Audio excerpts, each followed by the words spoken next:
La vita in questo mondo è una prova che riguarda la capacità delle persone di usare correttamente le benedizioni che hanno ricevuto, secondo gli insegnamenti islamici. Capitolo 67 al-Mulk, versetto 2. Colui che ha creato la morte e la vita per mettervi alla prova, per vedere chi di voi è migliore nelle opere. E capitolo 3, Ale Imran, versetto 14. Per le persone è reso bello l'amore per ciò che desiderano. Donne e figli, grandi somme di oro e argento, cavalli marchiati a fuoco, bestiame e terreni coltivati.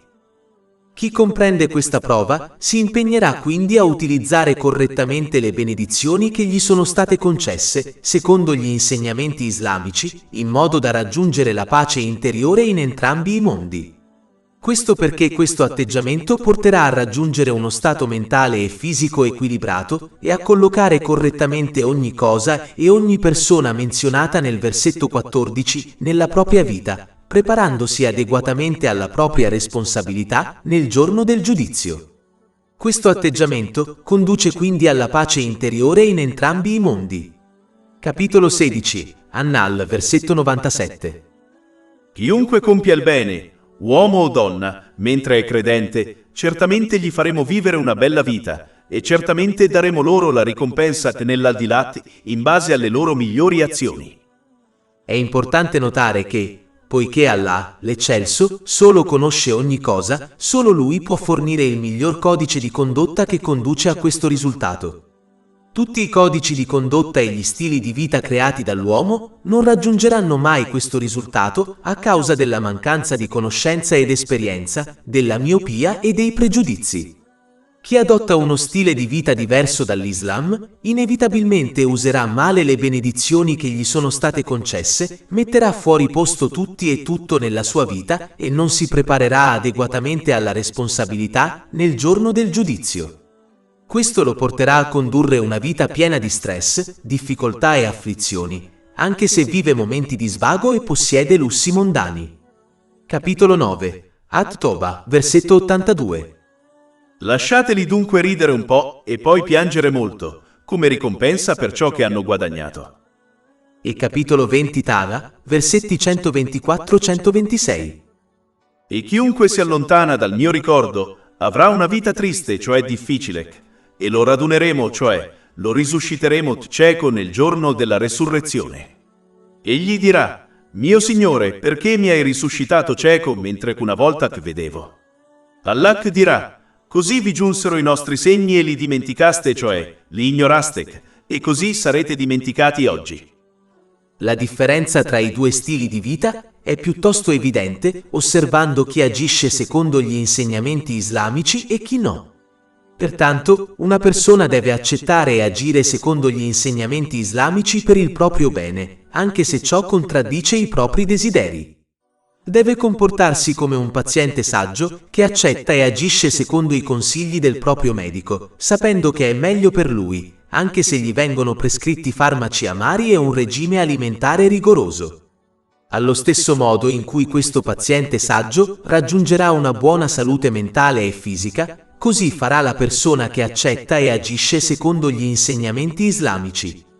Sebbene, nella maggior parte dei casi, i pazienti non comprendano la scienza alla base dei farmaci prescritti e quindi si fidino ciecamente del proprio medico, Allah, l'Eccelso, invita le persone a riflettere sugli insegnamenti dell'Islam affinché possano apprezzarne gli effetti positivi sulla propria vita. Egli non si aspetta che le persone si fidino ciecamente degli insegnamenti dell'Islam, ma desidera piuttosto che ne riconoscano la veridicità dalle prove evidenti. Ma questo richiede che una persona adotti una mente imparziale e aperta nell'approccio agli insegnamenti dell'Islam. Capitolo 12 Yusuf, versetto 108.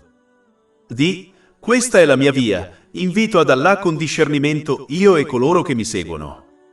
Inoltre, poiché Allah, l'Eccelso, è l'unico a controllare i cuori spirituali delle persone, dimora della pace mentale, egli solo decide chi la ottiene e chi no. Capitolo 53, An-Naim, versetto 43. E che è lui che fa ridere e piangere. Pertanto, chi desidera raggiungere la pace della mente e il successo in entrambi i mondi deve utilizzare correttamente le benedizioni che gli sono state concesse, come delineato nel Sacro Corano e nelle tradizioni del santo profeta Mohammed, pace e benedizioni su di lui. Questo è il risultato del timore di Allah, l'Eccelso, e del timore della propria responsabilità nell'aldilà. È importante notare che raggiungere questa pace della mente in entrambi i mondi non ha nulla a che fare con il possesso di molti beni terreni, ma è radicato nel modo in cui si utilizzano i beni che gli sono stati concessi, anche se si possiedono solo pochi beni terreni. Capitolo 3 Ale Imran, versetti 14-15. Per gli uomini è abbellito l'amore per ciò che desiderano, donne e figli, ricchezze d'oro e d'argento, cavalli marchiati, bestiame e terreni coltivati. Questo è il godimento della vita terrena, ma Allah ha presso di sé il miglior compenso. Devo forse informarvi di qualcosa di meglio. Coloro che temono Allah avranno giardini al cospetto del loro Signore, sotto i quali scorrono i fiumi, dove rimarranno in eterno, e spose purificate e gradimento di Allah. L'altra cosa da notare è che si otterrà l'approvazione di Allah, l'Eccelso, solo quando si approveranno le sue decisioni e i suoi decreti riguardo a se stessi e ai propri cari. Capitolo 89. Al-Fajr, versetti 27-30. E ai giusti sarà detto: o anima rasserenata, torna al tuo Signore, compiaciuta e gradita a Lui. Ed entra tra i miei giusti servi. Ed entra nel mio paradiso. Pertanto, bisogna ricordare che Allah, l'Eccelso, decreta sempre ciò che è meglio per tutti i soggetti coinvolti, anche quando questo non è ovvio per loro. Capitolo 2. Al-Baqara, versetto 216.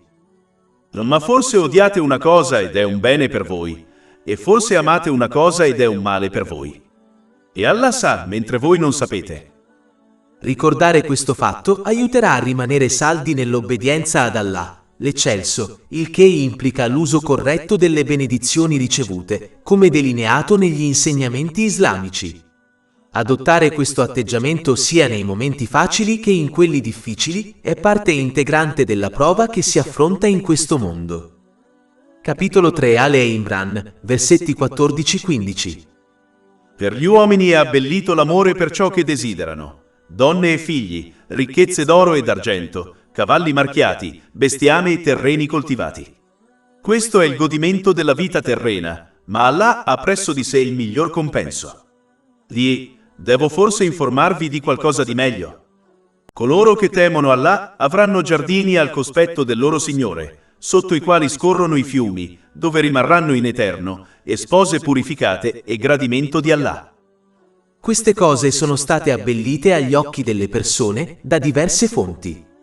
Allah, l'Eccelso, abbellisce queste cose in un modo che incoraggia le persone a usarle correttamente, così da raggiungere la pace interiore in entrambi i mondi.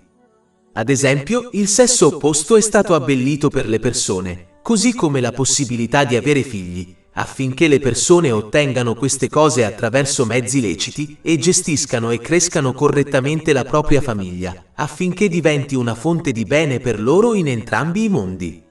Capitolo 25. Al-Furqan, versetto 74. E coloro che dicono: Signore nostro, concedici dalle nostre spose e dalla nostra progenie un po' di conforto ai nostri occhi. Le stesse cose menzionate nei versetti principali in discussione sono state anche abbellite da altre fonti, come il diavolo, la società, i social media, la moda e la cultura. Ma in questi casi, il processo di abbellimento incoraggia le persone a ottenere tali cose con mezzi illeciti, il che a sua volta diventa fonte di stress e difficoltà per una persona in entrambi i mondi. Pertanto, bisogna avvicinarsi alle cose menzionate nei versetti principali in discussione solo secondo gli insegnamenti dell'Islam, affinché diventino fonte di conforto e pace per loro in entrambi i mondi. Bisogna ricordare che, indipendentemente dal fatto che si scelga di superare o meno la prova della vita in questo mondo, si sarà ritenuti responsabili della propria scelta in entrambi i mondi, poiché nessuno può sfuggire alla conoscenza e al controllo di Allah, l'Eccelso. Capitolo 3 Ali Imran, versetto 15. E Allah osserva i suoi servi. Essere ritenuti responsabili nell'aldilà è ovvio, mentre esserlo in questo mondo è spesso sottile.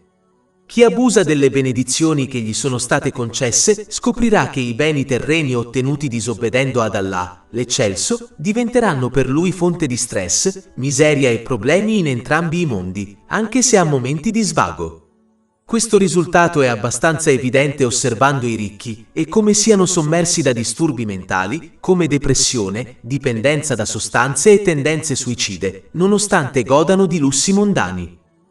Allah, l'Eccelso, menziona poi le caratteristiche di coloro che si sforzano di superare la prova della vita in questo mondo, affinché i musulmani possano adottare il loro atteggiamento e comportamento. Capitolo 3 Ali Imran, versetto 16.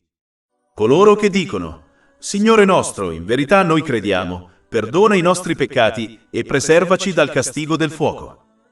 Come discusso in precedenza, adottare il giusto atteggiamento nella vita è una questione pratica che implica l'uso corretto delle benedizioni ricevute, come delineato negli insegnamenti islamici.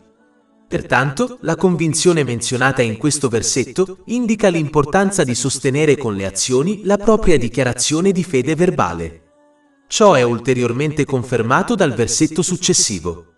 Non farlo non è altro che un pio desiderio, che non ha alcun valore nell'Islam. Un pio desiderio implica il persistere nella disobbedienza ad Allah, l'Eccelso, il che implica un uso improprio delle benedizioni ricevute, aspettandosi misericordia, protezione e perdono in entrambi i mondi. Mentre sperare in Allah, l'Eccelso, implica obbedirgli sinceramente e pentirsi sinceramente ogni volta che si commette un peccato, aspettandosi poi la misericordia, la protezione e il perdono di Allah, l'Eccelso, in entrambi i mondi. La differenza tra speranza e pio desiderio è stata spiegata in questo modo in un hadith trovato in Jami' at-Tirmidhi, numero 2459. In generale, il pentimento sincero implica il sentirsi in colpa, la ricerca del perdono di Allah, l'Eccelso, e di chiunque abbia subito un torto, purché ciò non porti a ulteriori problemi. Bisogna promettere sinceramente di non commettere di nuovo lo stesso peccato o uno simile, e di risarcire qualsiasi diritto violato nei confronti di Allah, l'Eccelso, e delle persone. È importante ricordare che la fede è come una pianta che richiede atti di obbedienza per prosperare. Proprio come una pianta che non riesce a ottenere nutrimento, come la luce del sole, non prospererà e alla fine morirà. Così la fede di una persona non prospererà ed è in pericolo di morte se non viene nutrita con atti di obbedienza. Alcuni di questi atti di obbedienza sono poi menzionati nel versetto successivo. Capitolo 3 Ali Imran, versetto 17. Il paziente. La pazienza è quando si evita di lamentarsi delle proprie difficoltà attraverso le azioni o le parole e si mantiene una sincera obbedienza ad Allah, l'Altissimo, durante tutta la prova. Questa obbedienza implica l'uso delle benedizioni concesse in modi graditi a Lui, come delineato nel Sacro Corano e nelle tradizioni del Santo Profeta Mohammed, pace e benedizioni su di lui. La radice della pazienza sta nell'apprendere e nell'agire in base alla conoscenza islamica. Più si impara e si agisce in base alla conoscenza islamica, più si comprenderà che tutto ciò che Allah, l'Altissimo, sceglie è meglio per tutti i soggetti coinvolti, anche se questo non è ovvio per loro, poiché le difficoltà che affrontano hanno dietro di sé saggezze che sono nascoste. Ad esempio, ci sono molti eventi simili discussi negli insegnamenti islamici, come la storia del santo profeta Yusuf, pace e benedizioni su di lui, che fu separato dai suoi genitori in giovane età dai suoi fratelli, abbandonato in un pozzo buio e profondo, venduto come schiavo bambino e gettato ingiustamente in prigione. Ma ognuno di questi eventi gli permise di apprendere lezioni che lo prepararono a salvare la popolazione egiziana da una grave carestia. Se non avesse sopportato le difficoltà che si trovò ad affrontare, non sarebbe stato in grado di salvare milioni di vite. Capitolo 2 Al-Baqara, versetto 216. Ma forse odiate una cosa ed è un bene per voi, e forse amate una cosa ed è un male per voi. E Allah sa, mentre voi non sapete. Credere in queste saggezze e, di conseguenza, mantenere la propria obbedienza ad Allah, l'Altissimo, è parte integrante della propria fede. È facile credere in Allah, l'Altissimo, e lodarlo nei momenti di serenità, ma la vera prova è quando si affrontano difficoltà e si continua a obbedirgli e lodarlo. Studiare gli insegnamenti islamici aiuta anche a confrontare le proprie difficoltà con quelle di altre persone, più amate da Allah, l'Altissimo, e che hanno sopportato difficoltà maggiori. Questo confronto aiuta a sminuire le proprie difficoltà, il che a sua volta aiuta a rimanere pazienti. Questo può essere ottenuto anche osservando altre persone della propria epoca che affrontano difficoltà maggiori delle proprie. Gli insegnamenti islamici permettono anche di comprendere l'importanza del destino e come ogni evento che si affronterà nella vita, che si tratti di momenti facili o difficili, sia inevitabile. Lamentarsi di qualcosa di inevitabile e ineluttabile non porterà alcun beneficio. Una persona perderà solo l'infinita ricompensa che potrebbe ottenere rimanendo paziente di fronte alle inevitabili difficoltà che è destinata ad affrontare. Capitolo 39 Az-Zumar, versetto 10. Al paziente verrà data la sua ricompensa senza alcun obbligo, cioè senza limiti. Una persona ha quindi la possibilità di scegliere tra affrontare un evento ineluttabile con pazienza e ottenere una ricompensa incalcolabile, oppure affrontare un evento ineluttabile con impazienza e perdere la ricompensa che avrebbe dovuto ottenere. In entrambi i casi, affronterà l'evento ineluttabile, quindi ha senso trarne beneficio in entrambi i mondi. Capitolo 57 di Al-Hadid, versetti 22-23. Nessuna calamità colpisce la terra o voi stessi, se non è registrata in un registro prima che noi la poniamo all'esistenza. In verità, questo è facile per Allah, affinché non disperiate per ciò che vi è sfuggito. Studiare gli insegnamenti islamici aiuta anche a comprendere che ciò che si desidera in questo mondo non è necessariamente il meglio per sé. Capitolo 2, Al-Baqara, versetto 216. Ma forse odiate una cosa ed è un bene per voi, e forse amate una cosa ed è un male per voi. E Allah sa, mentre voi non sapete. Ogni persona ha molti esempi di questa verità nella propria vita. Ci sono molte cose che una persona desidera credendo che siano il meglio per sé, solo per poi vederle diventare fonte di stress. E ci sono molte cose che una persona detesta credendo che siano un male per sé, solo per poi vederle diventare fonte di bene. Chi comprende questo sarà meno impaziente nell'affrontare situazioni che contraddicono i propri desideri, poiché capirà che affrontare la situazione è la cosa migliore per sé, anche se questo non gli è ovvio. Inoltre, proprio come l'oro si purifica con il calore, allo stesso modo, le persone acquisiscono forza mentale affrontando le difficoltà. Chi è abituato a una vita facile, spesso sperimenta crolli mentali quando si trova ad affrontare difficoltà comuni e persino piccole, come i problemi coniugali. Attraverso le prove, Allah, l'Altissimo, rafforza lo stato mentale di un musulmano affinché possa affrontare con serenità le difficoltà future. Come insegnato dall'Islam, la pazienza è richiesta in ogni situazione, anche nei momenti di agio. In questi ultimi, una persona deve adottare la pazienza per evitare di abusare dei benefici che le sono stati concessi, come la salute o un aumento di stipendio. Ci sono molte altre saggezze dietro l'affrontare le difficoltà in questo mondo che sono state discusse negli insegnamenti islamici. Pertanto è fondamentale che i musulmani le studino, le apprendano e le agiscano in modo da adottare la pazienza in ogni situazione e ottenere innumerevoli ricompense in entrambi i mondi. Una persona deve rimanere paziente in ogni situazione, proprio come un paziente saggio accetta e agisce secondo i consigli del proprio medico, sapendo che è meglio per lui, nonostante gli vengano prescritti farmaci amari e una dieta rigorosa. Pazienza non significa che una persona diventi inattiva. Un aspetto della pazienza è affrontare la situazione e cercare di correggerla secondo gli insegnamenti dell'Islam. Ad esempio, una moglie che subisce abusi da parte del marito dovrebbe adottare misure per proteggere se stessa e i figli, come la separazione dal marito. Comportarsi in questo modo non contraddice la pazienza, mentre diventare inattivi non ha nulla a che fare con la pazienza o con l'Islam.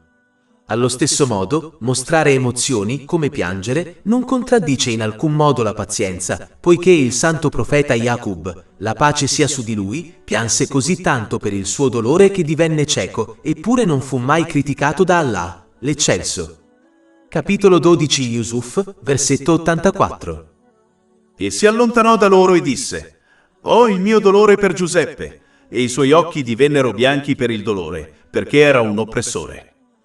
Ci sono molti esempi in cui il santo profeta Muhammad, pace e benedizioni su di lui, pianse per una situazione triste, come la morte di suo figlio Ibrahim, che Allah sia compiaciuto di lui. Questo è stato discusso in un hadith trovato in Sunan Abu Doad, numero 3126. Disobbedire ad Allah, l'Eccelso, attraverso le proprie parole e azioni contraddice la pazienza. Qualsiasi altra cosa è accettabile e fa parte della natura umana, come piangere e sentirsi tristi. È importante notare che la pazienza deve essere dimostrata dall'inizio di una difficoltà fino alla fine del mondo. Questo è stato indicato in un hadith trovato in Sahih Bukhari, numero 1302. Mostrare pazienza dopo un po' di tempo non è vera pazienza, è semplicemente accettazione che avviene naturalmente in tutti. Un musulmano deve mantenere la pazienza fin dall'inizio di una difficoltà, controllando le proprie parole e azioni in modo da non mostrare segni di impazienza e mantenere questo atteggiamento fino alla fine del mondo, poiché si può facilmente perdere la ricompensa della pazienza mostrando impazienza in seguito. Capitolo 3 Ale Imran, versetto 17. Il paziente, il vero. I veritieri sono coloro che adottano la sincerità nelle loro intenzioni, parole e azioni. La sincerità nelle intenzioni implica agire solo per amore di Allah, l'Eccelso.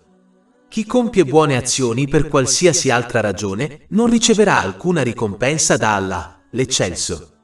Questo è stato avvertito in un hadith trovato in Jami' at-Tirmidhi, numero 3154.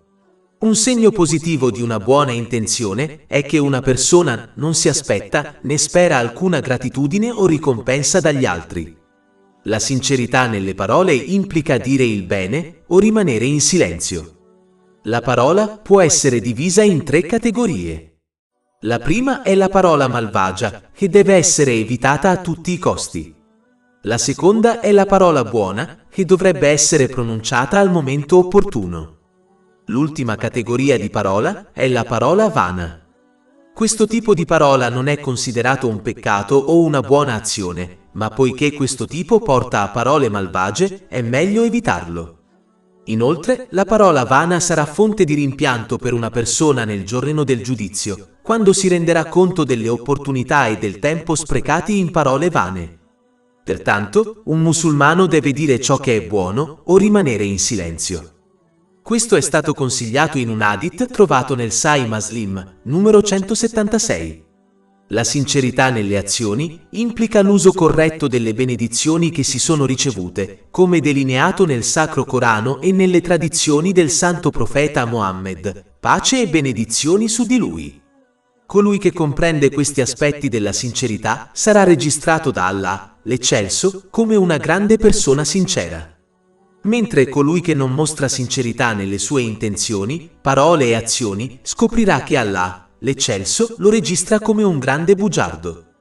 Questo è stato consigliato in un hadith trovato nel Jami' at-Tirmidhi, numero 1971.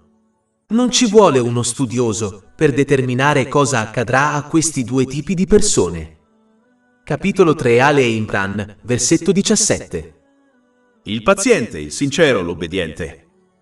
L'obbedienza ad Allah, l'Eccelso, implica l'apprendimento e l'azione sinceramente in base agli insegnamenti del Sacro Corano. Bisogna quindi sforzarsi di comprendere e agire in base al Sacro Corano ed evitare di recitarlo solo in una lingua che non si comprende, poiché l'obbedienza senza comprensione non è possibile.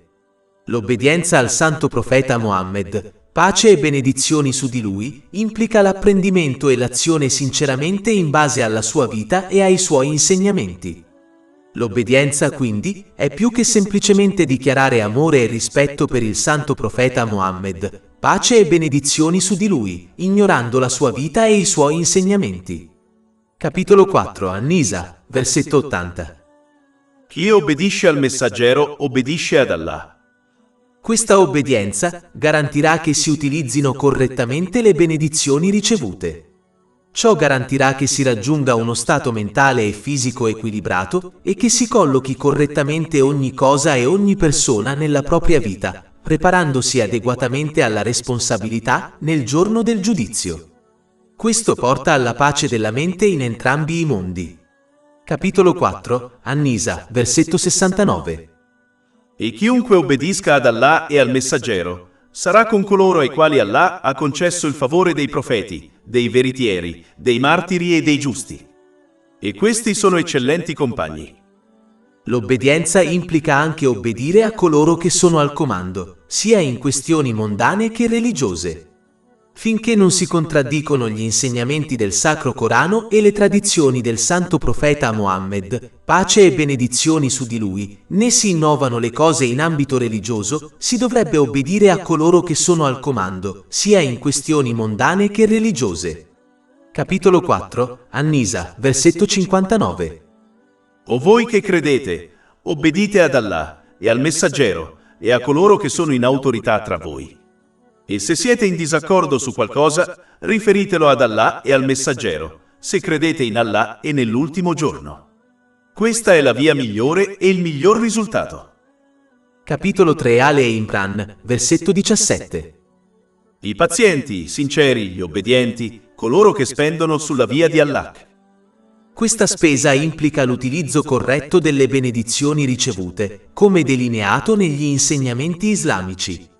Come discusso in precedenza, questo garantirà il raggiungimento della pace mentale attraverso uno stato mentale e fisico equilibrato e il corretto posizionamento di tutti e di ogni cosa nella propria vita, preparandosi adeguatamente alla responsabilità nel giorno del giudizio. Capitolo 16, An-Nahl, versetto 97. Chiunque compia il bene, uomo o donna, mentre è credente, certamente gli faremo vivere una bella vita, e certamente daremo loro la ricompensa nell'aldilà in base alle loro migliori azioni. Bisogna quindi, per il proprio bene, usare correttamente le benedizioni che gli sono state concesse, come delineato negli insegnamenti islamici, anche se ciò contraddice i propri desideri. Bisogna comportarsi come un paziente saggio che accetta e agisce in base ai consigli del proprio medico, sapendo che è meglio per lui, anche se gli vengono prescritte medicine amare e una dieta rigorosa. Allo stesso modo in cui questo paziente raggiungerà una buona salute fisica, chi accetta e agisce in base agli insegnamenti islamici raggiungerà la pace della mente e del corpo in entrambi i mondi. Inoltre, bisogna sempre ricordare che le benedizioni che posseggono sono state create e concesse loro da Allah, l'Altissimo, come un prestito e non come un dono. Proprio come i prestiti terreni, questo prestito deve essere restituito. Bisogna restituire le benedizioni che sono state concesse usandole correttamente, come delineato negli insegnamenti islamici. D'altra parte, ai musulmani saranno concesse benedizioni in paradiso come un dono, non come un prestito. Pertanto, saranno liberi di usarle secondo i loro desideri. Capitolo 7, Al-Araf, versetto 43. E saranno chiamati: questo è il paradiso che vi è stato dato in eredità per le vostre opere. Bisogna quindi tenere a mente questa realtà, in modo da essere incoraggiati a ripagare il prestito, che rappresenta le benedizioni che sono state loro concesse in questo mondo. Ma allo stesso modo in cui una persona che non riesce a ripagare un prestito terreno va incontro a una punizione, così accadrà a chi non riesce a ripagare il prestito che deve ad Allah, l'Eccelso. Gli stessi beni terreni che possiedono diventeranno quindi fonte di stress, miseria e problemi per loro in entrambi i mondi. Questo è evidente quando si osservano coloro che non riescono a ripagare il prestito concesso loro da Allah, l'Eccelso, utilizzandoli correttamente, come delineato negli insegnamenti islamici. Capitolo 3 Ale Imran, versetto 17. I pazienti, i sinceri, gli obbedienti, coloro che spendono sulla via di Allah e coloro che cercano il perdono prima dell'alba. Il pentimento sincero implica il sentirsi in colpa, il cercare il perdono di Allah, l'Altissimo, e di chiunque abbia subito un torto, purché ciò non porti a ulteriori problemi. Bisogna promettere sinceramente di non commettere più lo stesso peccato o uno simile, e di risarcire qualsiasi diritto violato nei confronti di Allah, l'Altissimo e delle persone. Inoltre, il versetto 17 indica l'importanza della preghiera notturna volontaria. In un hadith divino trovato in Sahih Bukhari, numero 1145, il santo profeta Mohammed, pace e benedizioni su di lui, avvertì che Allah, l'Eccelso, discende ogni notte nel paradiso più vicino, secondo la sua infinita maestà, e invita le persone a chiedergli di soddisfare i loro bisogni affinché egli possa soddisfarli. L'adorazione notturna volontaria dimostra la propria sincerità verso Allah, l'Eccelso, poiché nessun altro occhio li osserva. Ha innumerevoli virtù, ad esempio un hadith trovato in Sunan an-Nasai, numero 1614, consiglia che sia la migliore preghiera volontaria. Coloro che detengono i ranghi più alti in entrambi i mondi stabiliscono la preghiera notturna volontaria come la stazione più alta riservata al santo profeta Mohammed, pace e benedizioni su di lui, ed è stata direttamente collegata alla preghiera notturna volontaria. Capitolo 17 Al-Isra, versetto 79. E da parte dell'Afnotte, prega con esso, cioè recitando il Corano come adorazione aggiuntiva per te. Ci si aspetta che il tuo Signore ti resusciti a una stazione lodata. Anche le buone suppliche sono prontamente accettate durante la notte. Questo è stato consigliato in un hadith trovato nel Jami' at-Tirmidhi, numero 3499. Adottare la preghiera notturna volontaria impedisce di commettere peccati, aiuta a evitare incontri sociali vani e peccaminosi e protegge da molte malattie fisiche. Questo è stato consigliato in un hadith trovato nel Jami' at-Tirmidhi, numero 3549. Ci si dovrebbe preparare alla preghiera notturna volontaria, evitando di mangiare e bere eccessivamente, soprattutto prima di coricarsi, poiché ciò induce pigrizia e sonnolenza. Si dovrebbero evitare attività fisiche faticose e non necessarie durante il giorno. Un breve riposino durante il giorno può aiutare. Infine, si dovrebbero evitare i peccati e sforzarsi di obbedire ad Allah, l'Altissimo, utilizzando correttamente le benedizioni ricevute, come delineato negli insegnamenti islamici, poiché gli obbedienti trovano più facile offrire la preghiera notturna volontaria. In conclusione, il Sacro Corano chiarisce che è necessario supportare la propria dichiarazione di fede verbale con azioni concrete per raggiungere la pace della mente in entrambi i mondi. Ciò implica l'uso corretto delle benedizioni che ci sono state concesse, come delineato negli insegnamenti islamici. Pertanto, una persona non dovrebbe preoccuparsi di accumulare beni terreni, ma piuttosto di utilizzare correttamente ciò che le è stato concesso, in modo da raggiungere la pace della mente in entrambi i mondi. Poiché la pace della mente risiede nel modo in cui si utilizzano le benedizioni terrene, non nel possedere molti beni terreni. Capitolo 3 Ale Imran, versetto 14. Per gli uomini è abbellito l'amore per ciò che desiderano. Donne e figli, grandi quantità d'oro e d'argento, cavalli marchiati, bestiame e terreni coltivati. Questo è il godimento della vita terrena, ma Allah ha presso di sé il miglior compenso. Oltre 500 ebook, audiolibri, infografiche, podcast e blog gratuiti disponibili sul nostro sito web www.shaykhpod.com.